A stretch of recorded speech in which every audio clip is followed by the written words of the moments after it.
this morning we're going to be looking at a character whose name we all recognize because, of course, his name is associated with the beloved Presbyterian institution of higher learning, Whitworth, out to the north of Spokane, my alma mater, and I know for some of you as well. And so George Frederick Whitworth is going to be our topic. George Whitworth is an interesting guy. He's one of these adventurers. Many of them we've looked at, many more we have not looked at. As I've thought about Whitworth, I think the one thing that impresses me about his life is he was really a very versatile kind of Renaissance character.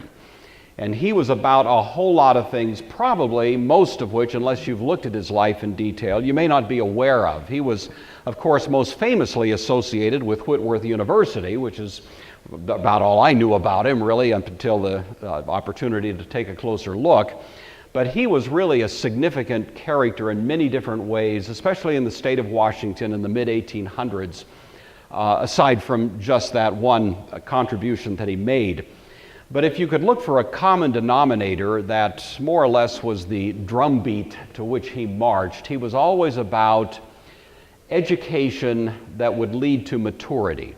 He wanted to have an opportunity to see young people especially be trained in a way that they would meet the description that the Apostle Paul himself gives in Ephesians chapter 4, when he talks about the desire that people grow into maturity and not be blown around by every wind of doctrine. He wanted some kind of ballast, some sort of weight in the Christian soul, which gave them staying power and stability in the face of some of the really significant challenges that he faced in his day, and certainly similar challenges that we may face in ours. And so as I've thought about his life, it's brought me back to this text, and I'd like to remind you of it as we get started this morning. This is the Apostle Paul writing to the Ephesians. It's a familiar text, and listen for those words I just mentioned as we start reading at verse 11 of chapter 4, the Word of God. The gifts he gave were that some would be apostles, some prophets, some evangelists, some pastors and teachers, to equip the saints for the work of the ministry, for the building up of the body of Christ, until all of us come to the unity of the faith and of the knowledge of the Son of God, to maturity, to the measure of the full stature of Christ. We must no longer be children, tossed to and fro, and blown about by every wind of doctrine, by people's trickery, by their craftiness in deceitful scheming. But speaking the truth in love, we must grow up in every way into Him who is the head, into Christ, from whom the whole body, joined and knit together by every ligament with which it is equipped, as each part is properly working, promotes the body's growth in building itself up in love. I really think that was part of the vision that Dr. Whitworth had, to see young people especially growing up into a kind of maturity that was based on a deep understanding and really ingesting of the Word of God. So I think we'll see some of the evidence of that as we go along this morning, but let's have a word of prayer and we'll get started. Our Father, we're grateful to you for your mercies. We thank you for this opportunity we've had over the past months and years, indeed, to be studying the history of your people. We thank you for characters like George Whitworth that you use to leave a legacy that we continue to appreciate and admire to this day. We pray that our review of his life would be accompanied through the presence of your Spirit, that we would be encouraged by his example and inspired by his courage, and all of this in the name of Christ. Amen. All right, George Frederick Whitworth. I don't think he wore a bow tie more than once or twice in his life, but one of those days was the one he posed for this picture. He was an outdoor guy. He was a Northwest adventurer. Now, he came a little later than some of the people we've looked at, and I guarantee you he didn't do most of his work wearing a bow tie, but that's probably the most famous picture we have of him, and so it's the one I'm going to use for the time being. He was a Presbyterian minister in Indiana. He was an early pioneer, especially to the Puget Sound area. He's probably most famous in his time for being a church planter. These were Presbyterian churches, by the way, so he was about the business of starting churches. That was his vision, that was his appointment, really, within the missionary board in which he served. He has sometimes been called the father of Presbyterianism in the state of Washington, and I think the title is rightly deserved. He was, for a time, the president of the Territorial University of Washington, which you know of better as the University of Washington, so he was an original Husky. And he also was the founder of the school that bears his name, now known as Whitworth University, although when it began it was called Sumner Academy. We'll see that a little bit later. But aside from all of that, he was a lawyer. He practiced law off and on. He was involved in Indian affairs within this region. He was a farmer. He was very important in the early development of coal resources in the Pacific Northwest, and all of these were activities that he sort of carried on simultaneously. He was a multitasker on steroids, you know. He just could do it all and all at the same time. Clarence Bagley wrote a book entitled The History of Seattle, and in it he says this of Whitworth: probably no resident of Washington has left so deep an impress upon public affairs of so wide a range. And I think it's probably a correct assessment, and it speaks to what a remarkable character he was. He was Presbyterian right down to his toenails. He was Presbyterian all the way through. I don't apologize for that. We're Presbyterians, and we're happy to see these characters who come along and do great things, partly in service to the Presbyterian tradition. He was born in England, in Lincolnshire, in 1816. He immigrated with his parents to Ohio when he was 12 years old. And so they came to America when he was still a boy. He learned a practical trade from his father, who was an expert harness maker, and so that was the skill that George Whitworth developed in his early teenage years.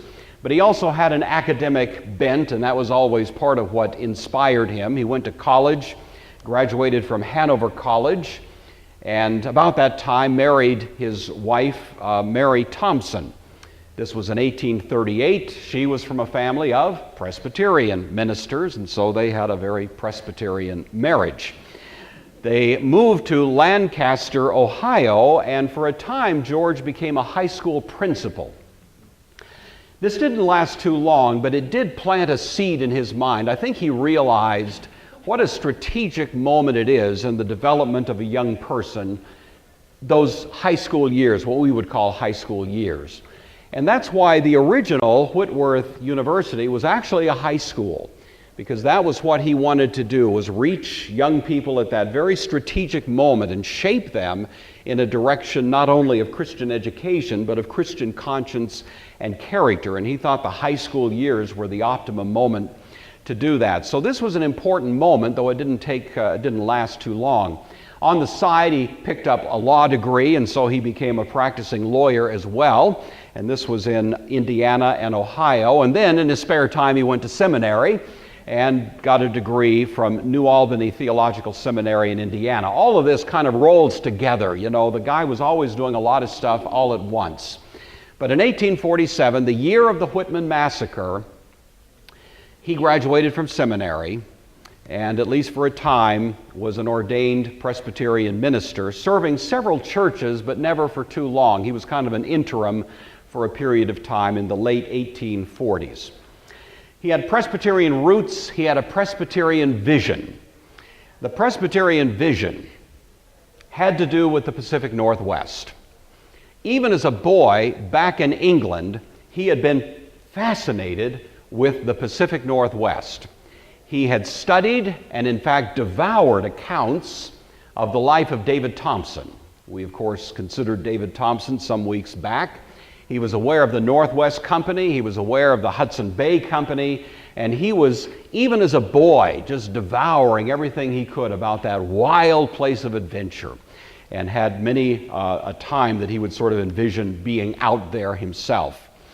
When he was a young adult here in America, he still considered and explored the adventures of the people, especially the Presbyterians that we've looked at who were involved out here. He was very much aware of the Whitmans, the Spaldings, Cushing Eales, Elkanah Walker, and others. So he was always thinking about this, and he had a design.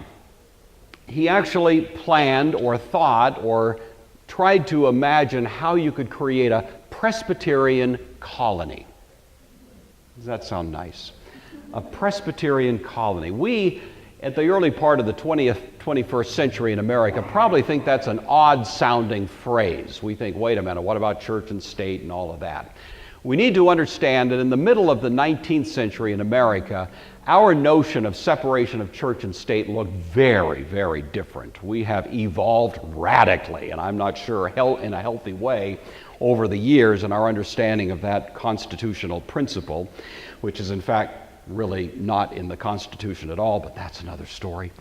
So anyway, he conceived of a colony in which Presbyterian philosophy would be at the very roots of how this colony conceived of its existence and its civil order and its educational approaches and strategies. So that was kind of what was in his head.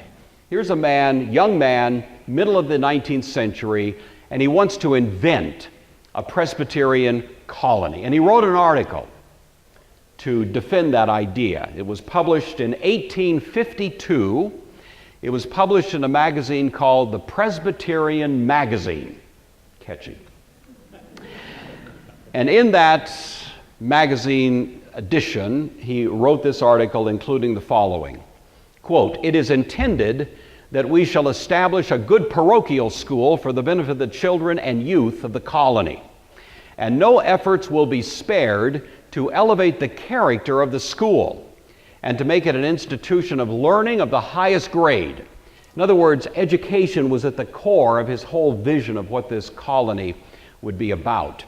He continued, "It shall be a settled principle that no child or youth connected with the colony shall ever be permitted to grow up without the benefit of a good English education and a thorough religious training."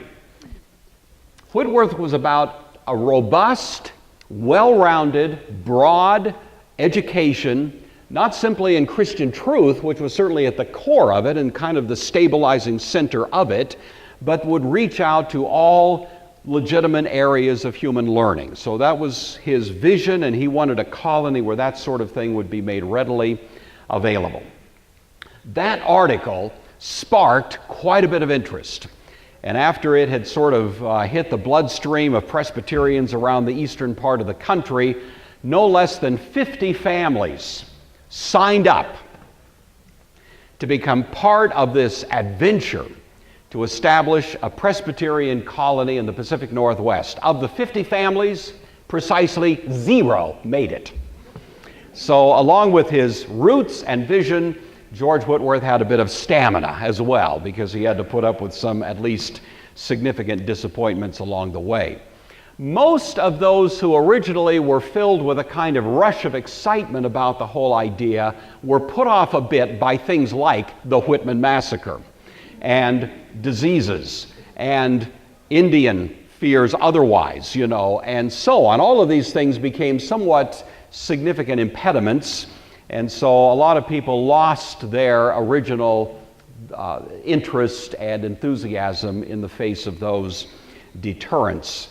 When he actually was ready to launch this excursion to the Pacific Northwest, there were only 2 families that joined him, and about halfway through the trip, both of them went other directions as well. So Whitworth wound up with just his immediate family, and they started this westward trek. It was George, his wife. It was by this time their 4 children. It was 2 nieces who came along. Mary's mother came along, who was 70 years old, undaunted by the prospects of the challenges here. And then there were 2 single men who came with them. So that was their little tribe that set off in a small wagon train toward the Pacific Northwest, following the Oregon Trail. George Whitworth was a Presbyterian, and in those days it meant you were a Sabbath keeper.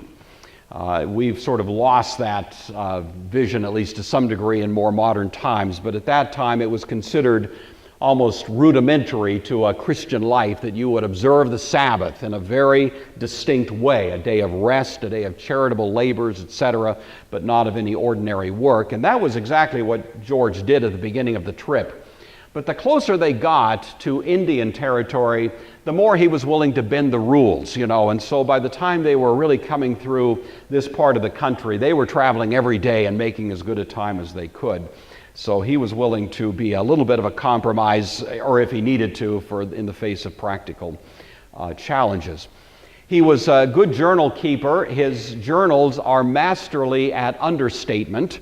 He made this comment about the trip out to the Northwest in general. He said it was in no wise remarkable.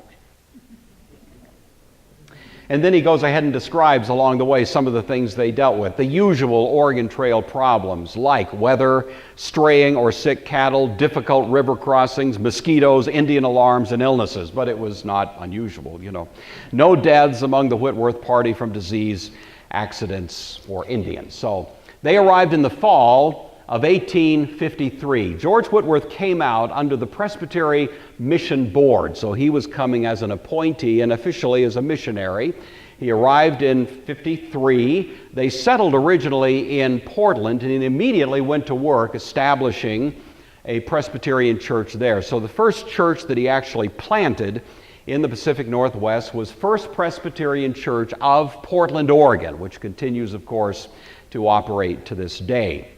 He didn't remain in Portland for too long. That very same year, they moved north of Olympia to a few miles, and George Whitworth filed a claim under the Donation Land Act, which I, of course, have spoken of, you recall, quite disparagingly in recent weeks, because it had a frankly racist component to it, which I think is inexcusable. I'm happy to say George was not doing anything in this land claim that he made that would have had any sort of racial hostility involved in it. It would happen to be the standard means whereby settlement could take place and land claims would occur. But anyway, that's what he did. 320 acres came under his control, a little region north of Olympia. His main activity, however, along with that, was being an active churchman and, of course, a missionary in this region. And most of what he was doing was planting churches. Probably the church that is the most famous church that he planted was First Presbyterian Church of Seattle. And I'm just going to give you a little footnote on this, a little trivia on that church, just because I think it's interesting. This church was planted by George in 1869. I'm kind of telling his story thematically rather than chronologically because he's doing all this stuff at the same time, and so it's hard to kind of go through a chronological sequence. But one of the churches he planted, this was 1869, was First Pres of Seattle. Originally it had 7 charter members, 6 women, 1 man. The church was under his pastorate, pastoral care for a couple of years, no more than that, and then it kind of took on a life of its own. They moved into their own building in 1877, and in 1894 they built a new building again which could house 1,500 people. The 11th minister, who came in right about the turn of the century, was a man by the name of Dr. Mark Matthews. This was when Whitworth was still alive, but he was kind of nearing the end of his life. Mark Matthews took on the church. He was the pastor there for 38 years, and under his rather extraordinary preaching, he was one of the best-known preachers in the Pacific Northwest at the time. The church grew from 1,000 in 1903 to 8,000 in 1940, making it the largest Presbyterian church in the world. And so Seattle First Pres had that rather interesting distinction in its history. The building you see right here was erected in 1907 at 7th and Spring in downtown Seattle. They had Sunday schools throughout the region, throughout Seattle and elsewhere. Dr. Matthews preached to large crowds every Sunday, but also with the fledgling technology of the wireless radio, they became the first church-owned radio station in the world, the station KTW, and so Dr. Matthews would preach to a much larger audience yet. So anyway, First Pres Seattle, all kind of the legacy of George Whitworth there. He also started First Presbyterian Church of Olympia and 15 to 20, nobody knows for sure, other Presbyterian churches throughout the Pacific Northwest. He rode horseback to preach in these churches. Of course, when you're a church planter, it implies that you're the preacher in those churches originally. During the Indian conflicts of the mid-1850s, he carried a gun with him, and I have it on good authority, he did not wear a bow tie as he was traveling through, going from church to church, place to place, preaching. His labors as a church planter and missionary were so extraordinary in their success that he was actually awarded eventually by his alma mater an honorary Doctor of Divinity degree. He never had an earned doctorate, but this one was well deserved, and that was granted in 1890. Interesting thing about George Whitworth, he was very heavily involved in the original rush of what was called the Temperance Movement. The Temperance Movement, as you know, really got its start with the Second Great Awakening. So the 1830s, 1840s, we've talked about that. And in fact, it's going to come up again. My little course on the book of Revelation, it's going to come up tangentially at that point. But the temperance movement, of course, was seeing what appeared to be the ravagingly negative effects of alcohol. And there was no place where that was more conspicuous than in the Pacific Northwest. Many people were appalled at the way in which liquor was being used, especially in connection with the native population out here. I think most of you are at least to some degree aware of that. And of course, the whole culture was in some ways being affected negatively, it seemed to many people, as they viewed the effect of alcohol and other related practices. And so the temperance movement, getting its start out of the Second Great Awakening, nevertheless took on quite a significant amount of momentum in our culture for many years, culminating, of course, in Prohibition, which was about 1920. George Whitworth was an early participant in the temperance movement, and in fact, he founded the first temperance society in the new territory of Washington at that time. He crafted a petition that would basically stand for the principle of prohibition within the territory of Washington, and that was on the ballot in 1854. So only within a year of arriving out here, he had gotten involved in that kind of political activity. The measure failed. It failed by, looks like, about 100 votes or so. 564 to 650 opposed. I will mention to you, for reasons that we'll at least see in part, he moderated his views on temperance and prohibition considerably over the years. I think he was at this point sort of a young enthusiast and got really carried away on this particular cause, but I think in later years he thought maybe he'd gone a little bit too far. We'll see something of that as we go along. One of the problems he ran into when he was first here was simply the problem of making ends meet, and so he had to do a little bit of kind of pot boiling on the side to gather his resources. And even then, after about 6 years, he just felt that living on this missionary stipend and the very modest income he got from the churches he was planning was not sufficient to meet the needs of his family and his own needs and so on. And so he actually asked to be separated from the mission board in the year 1860. And he wrote a letter which says in part this. He's speaking of himself here in the third person now, so this is referring to George, writing in the third person. He finds it impossible for him any longer to remain in the field he now occupies by reason of the inadequacy of his support. The entire amount received from both the board and the church here does not furnish the one half of what is absolutely requisite to feed, clothe, and educate his family.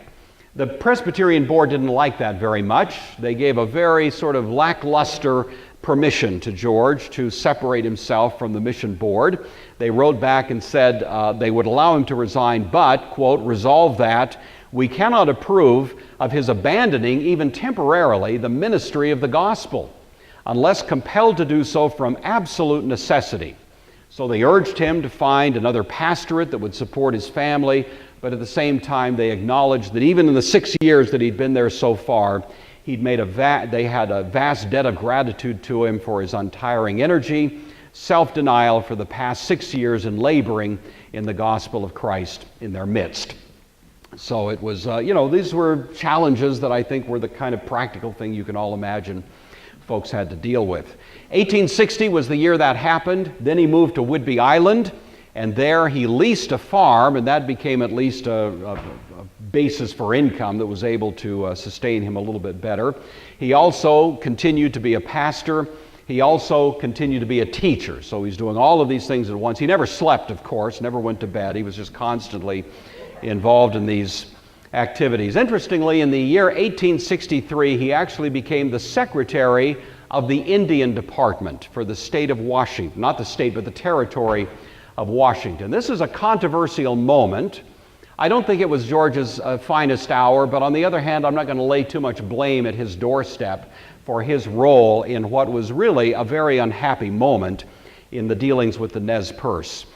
This was called the Second Nez Perce Indian Treaty. It was signed at Lapwai, Idaho. George was not there, but it was signed in 1863. But he drafted the document that was the second treaty.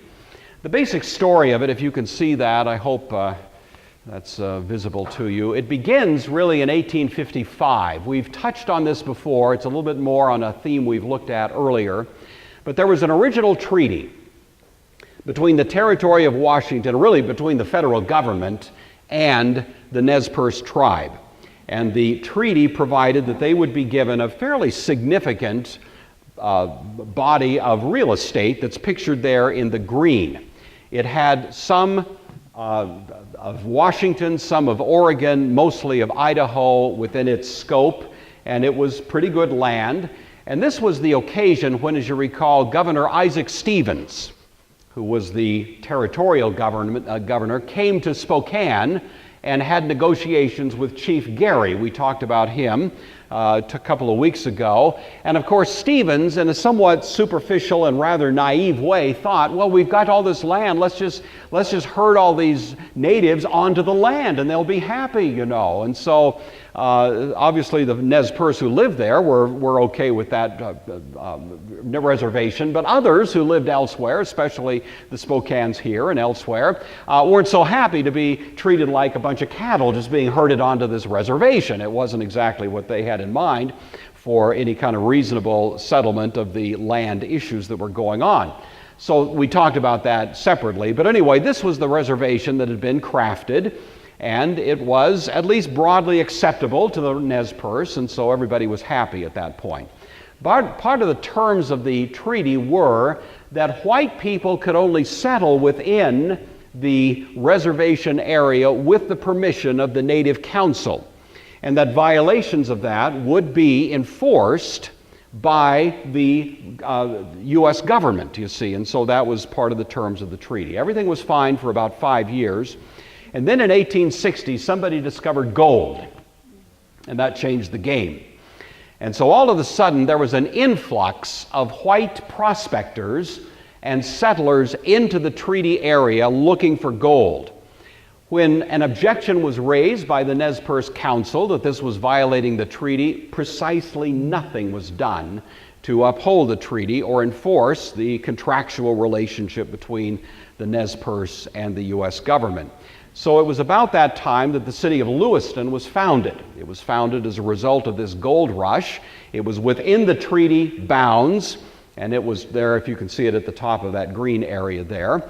And that was, of course, precipitating a fair amount of a crisis, I guess you'd say, between the government and the Nez Perce. This led to the Treaty of 1863, and this is what George Whitworth was involved in drafting. Now again, he wasn't involved in the original violations of this treaty, and so I want to be very cautious. I'm not trying to blame him for any crimes he didn't commit, but he was certainly involved in crafting the treaty, and that was what was then given back to the Nez Perce. It reduced the size of the reservation by about 90%. And so the little brown area there that's at the top of that green area became the resulting reservation. And that continues to be the reservation to this day. There were many Nez Perce who, of course, objected to this and felt that they had a breach of their treaty relationship with the government and actually refused to recognize this 1863 treaty. They became called the non-treaty Nez Perce. The tensions mounted over the next 10 years or so, culminating in what was called the Nez Perce War, of which, of course, Chief Joseph was a famous leader, and I'm leaving that. I'm not covering that in this course, but I know many of you are familiar with that. So that was George Whitworth's kind of modest role in something of an unhappy and controversial part of the history of this area. But he had that role for some time, the Secretary of Indian Affairs in Washington. From this point on, he lived in Seattle. He lived there from 1866 to 1907, the year of his death. He worked in a variety of different capacities. Now that he was free from his missionary status, he continued to be a pastor, but he did a whole lot of other stuff, and he did it all pretty well. He was a surveyor of public and private lands. He was an entrepreneur in the fledgling coal industry in the Pacific Northwest. He helped to develop the Newcastle, South Prairie, Renton, and Wilkinson coal mines, and was eventually a half owner of Lake Washington Coal Company. He started off his career fairly impoverished. He wound up quite wealthy. He was a wealthy man at his death, and that was partly his own entrepreneurial genius and his ability to be involved in many things, and he knew how to basically make a profit in his dealings, and so he was a good businessman, among other things. He wrote intensively, by the way, of the coal resources in this area, and that drew a whole lot of Eastern investment. So a lot of the early economic success in the Pacific Northwest based on coal mining was really credit to the labors of George Whitworth. But of course, when we think about George Whitworth, we primarily think of him in terms of his educational interest. This was always at the core of his vision, even though it certainly was not the only thing that he was involved with, as we've seen. He was always passionately committed to the education of youth, going clear back to his days as a high school principal. He always had that as part of his guiding belief. It was not simply Christian education or religious education, though that was always at the core of his interest, but he believed people should know math, they should know science, they should know history, they should know all of these other arts that he considered all of them to be properly within the scope of a Christian education. And so he was very much about a robust, well-rounded, far-flung educational pursuit that would give people that kind of appreciation of the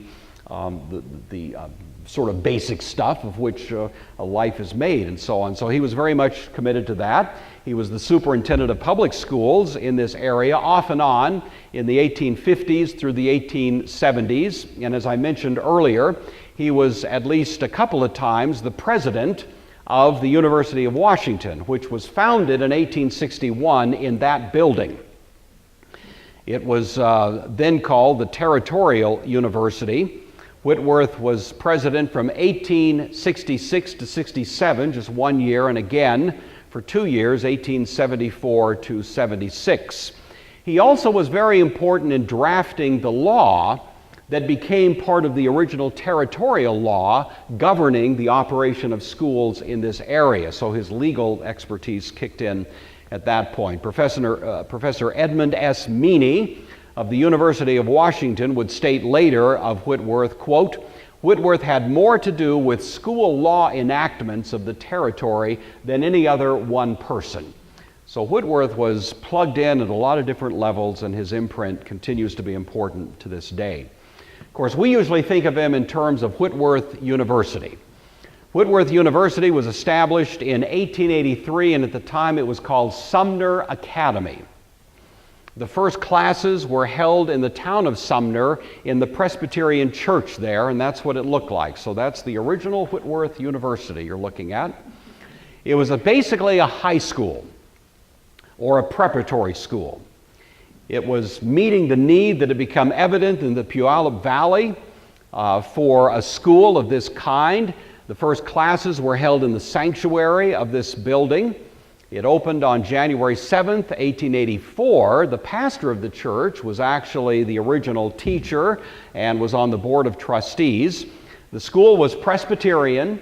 but it was not restrictive, so anybody could come from any faith tradition, and many did, from many traditions, participate in this school. The school did quite well, and only about 5 years later moved into its own building, and this is what it looked like.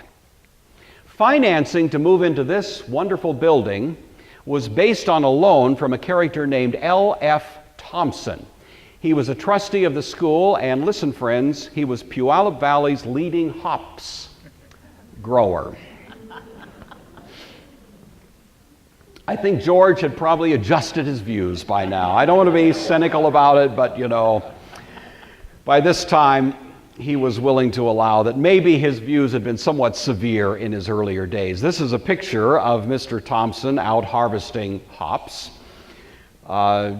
His leader, George Whitworth's leadership of the school as chairman of its board and chairman of the trustees for years, together with his own rather healthy financial contributions and fundraising efforts, were part of what guaranteed the success of that fledgling institution. The name was changed really over the protests of George Whitworth to the name Whitworth College in 1890. The board of directors decided that his deep involvement in creating the school, having the vision for it, warranted that it be named in his honor, and indeed it was at that time. The school at that point, 1890, was transformed. It kind of morphed a little bit from being a high school really to being a true college. And what they were attempting to do was called at the time to offer an Eastern-style, college-level curriculum. Really one of the first institutions in the Pacific Northwest to do this. So it was not a trade school. It was really going to offer a robust education in humanities and liberal arts and theology and so on, and all of this was going to be part of its proper province. The first catalog that was published included the motto that has become famous for Whitworth. It was from George Whitworth himself, that this would be an education for heart and mind, and continues to this day to be the motto of that institution. The school relocated to Tacoma in 1899 and moved into this facility. The land was purchased from Allen C. Mason. It's a region called Inspiration Point. But then, about 7 years after the death of George Whitworth, the school moved again, and this time it moved to a little town you may have heard of called Spokane. And that's where it has settled and remained to this day. This was in the year 1914. That's an important year. And we're going to look at that. It's not only the beginning of the First World War, which makes it an important year in itself, but it was also an important year for First Presbyterian Church, because that's basically the year we moved into the building in which we now meet as a congregation. The pressure, what should I say, not pressure so much, but certainly the desire and the kind of appeal that Whitworth should move to Spokane was driven largely by members and leaders of First Presbyterian Church. They felt that to have a good, solid Presbyterian church in Spokane required a good, solid Presbyterian institution of higher learning. And what better fit than to have Whitworth come to Spokane? And so there's always been a rather close and I think significant and happy tie, especially between First Presbyterian Church Spokane and Whitworth University, one that continues to be important to this very day. So in many ways, it was leaders at First Pres that were responsible for this move that took place in 1914. The land actually where Whitworth landed was donated by the railroad and real estate tycoon whose name was J.P. Graves. The name Graves, of course, you recognize. It was near his estate on the Little Spokane River north of Spokane. Whitworth developed into a distinguished, I'm getting this out of a blurb where this picture came from, into a distinguished private institution of higher education, enjoying strong support of the Spokane community and attracting students from around the world. Whitworth himself, George Whitworth, I think would be gratified that the college he founded has maintained its affiliation with the Presbyterian Church and a strong commitment to his own educational and religious values. Well, George Whitworth died in Seattle in 1907. He was buried at Lakeview Cemetery, Capitol Hill. In 1985, the American Presbyterian and Reformed Historical Sites Registry placed this monument at his grave. It was a big day when this dedication took place. Many of his own family descendants were there. Washington dignitaries were there, quite a few of them. This took place on September 17th, 1985. Press coverage was heavy. The mayors of Seattle and Spokane were present, and the governor of the state of Washington was on hand, and they all proclaimed George Frederick Whitworth Day that day, September 17th. The plaque at the bottom of that monument reads, "The Reverend George Whitworth, First Presbyterian missionary to serve Western Washington, 1854. Started 15 churches, at least, including First Presbyterian Church of Seattle, president of the University of Washington, founded Sumner Academy, 1883, which became Whitworth College in 1890, now located in Spokane." He was a guy who got more things done in a lifetime than, multiple people otherwise get done. I don't know where he got the energy, but he was a dynamo all the way through, and he was a remarkable character. As I've studied his life, however, I keep coming back to this original Presbyterian colony that he had in mind. And while that never really happened in the ways that he was thinking of it, he certainly was responsible for giving some kind of momentum to this vision of education. And it seems to me that if you look closely at his life, you realize that his objective was to make sure that the description that we find in the Apostle Paul could actually be realized. I don't know about you, but as I kind of survey the culture, it just is amazing to me the strange, offbeat, odd beliefs that people follow. Have you noticed that? Winds of doctrine, strange ideas. They just blow in from outer space, and all of a sudden they have a following. How does this happen? How are people blown around like dry leaves by winds of doctrine? How does that happen?